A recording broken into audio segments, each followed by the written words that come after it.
প্রাসাদ সবসময় ঠান্ডা থাকে।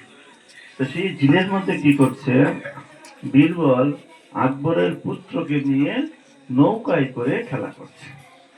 আর কে দেখছে, আকবর দূর থেকে সেটা দেখতে পাচ্ছে। এবং ছেলেও খেলা করছে, ছেলেকে সাঁতার শিখাচ্ছে, ছেলেকে এটা শিখাচ্ছে। হঠাৎ করে বীরবল কি করেছে, আকবরের পুত্রকে নৌকা থেকে ফেলে দিয়েছে।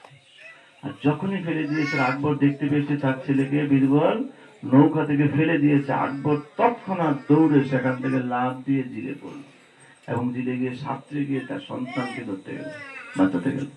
আর যখন এই সন্তানকে বাঁচাতে গিয়েছে, তখন দেখলো এটা একটা পুতুলের মতো, অবিকল তার ছেলের মতো চেহারা, একটা পুতুলের মতো বানিয়েছে।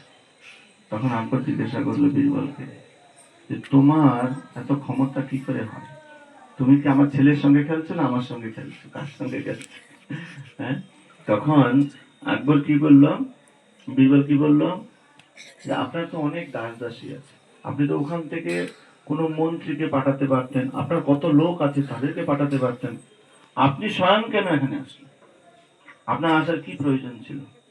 তখন আকবর বলল, আমার সন্তান বিপদের মধ্যে আছে, আমার সন্তান সে সাঁতার জানে না, জলের মধ্যে পড়ে গেছে, আমি দেখবো কে রেডি আছে, কার ফায়ার সার্ভিস রেডি আছে, কে কোথায় বসে আছে, আমি কি সেটা অপেক্ষা করবো? আমি নিজে এসেছি, আমার সন্তানকে রক্ষা করার আমার বড় দায়িত্ব, আমি এসেছি।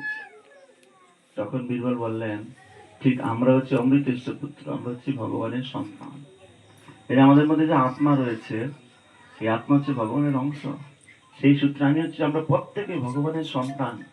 তাহলে ভগবানের সন্তানকে বাঁচানোর জন্য কি ভগবান অন্য কাউকে পাঠাবে না, ভগবান নিজে আসবে, ভগবান নিজে অবতীর্ণ হবে। এই জন্য কৃষ্ণ কোথায় অবতীর্ণ হয়েছেন? কংসের কারাগারে। আজকে আমরা আলোচনা করবো কৃষ্ণ কেন কংসের কারাগারে আলোচনা করতে এসেছে।